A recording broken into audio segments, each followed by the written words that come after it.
بسم اللہ الرحمن الرحیم۔ السلام علیکم خواتین و حضرات، امید ہے آپ سب خیریت سے ہوں گے۔ اللہ تعالیٰ آپ سب کو اپنے حفظ و امان میں رکھے اور تمام پریشانیاں دور کرے، آمین۔ خواتین و حضرات، آج میں آپ سے ایک ایسی خوبصورت حدیث شیئر کرنے جا رہی ہوں جس پر عمل کر کے ہم میں سے ہر مسلمان عورت جنت کی وارث بن سکتی ہے۔ آگے بڑھنے سے پہلے آپ سے درخواست ہے کہ اگر آپ نے ابھی تک میرے چینل کو سبسکرائب نہیں کیا تو ضرور کر لیں اور ساتھ ہی بیل آئیکن پر بھی کلک کر لیں تاکہ میری آنے والی ہر ویڈیو آپ تک بروقت پہنچتی رہے۔ ہم سب جانتے ہیں کہ قدیم دور میں عورت کو کوئی مقام حاصل نہ تھا، مگر اسلام کی آمد نے عورت کو وہ تمام حقوق عطا کیے جس سے وہ محروم تھی۔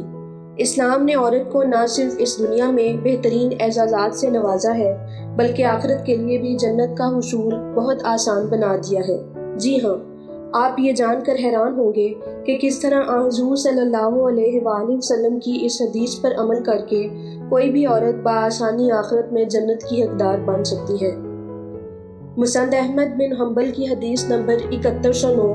7109 میں یہ روایت ملتی ہے کہ حضور صلی اللہ علیہ وآلہ وسلم نے فرمایا کہ جب عورت 5 وقت کی نمازیں پڑھتی ہو، ماہ رمضان کے روزے رکھتی ہو،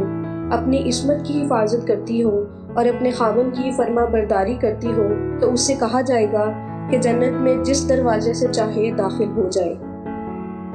خواتین و حضرات، یہ 4 اعمال جو حضور صلی اللہ علیہ وآلہ وسلم نے بیان فرمائے ہیں ایسے ہیں کہ جن کے کرنے میں کسی بھی عورت کو زیادہ مشقت نہیں کرنا پڑتی اور نہ ہی ان کے کرنے کے لیے کسی بھی عورت کا بہت پڑھا لکھا ہونا ضروری ہے، نہ ہی امیری غریبی کا اس سے کوئی تعلق ہے، بلکہ یہ ایسے کام ہیں جو ہر مسلمان عورت کے فرائض میں شامل ہے